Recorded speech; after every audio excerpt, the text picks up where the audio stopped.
শিক্ষামন্ত্রীর পদত্যাগের দাবিতে এখনও আন্দোলনে শিক্ষার্থীরা।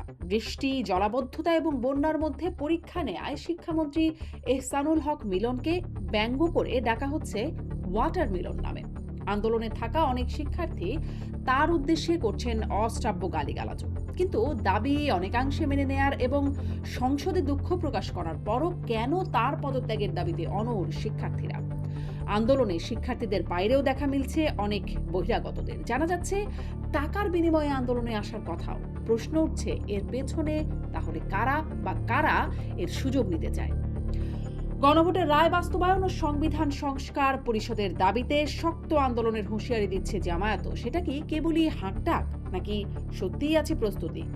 শেখ হাসিনা যখন নেতাকর্মীদের নিয়ে ডিসেম্বরে ফেরার বার্তা দিচ্ছেন, তখন জামায়াত কি সত্যিই চাইবে আন্দোলনে গিয়ে পরিস্থিতি অস্থির করতে, নাকি ঘোলা পানিতে মাছ শিকারও হতে পারে কৌশলের অংশ?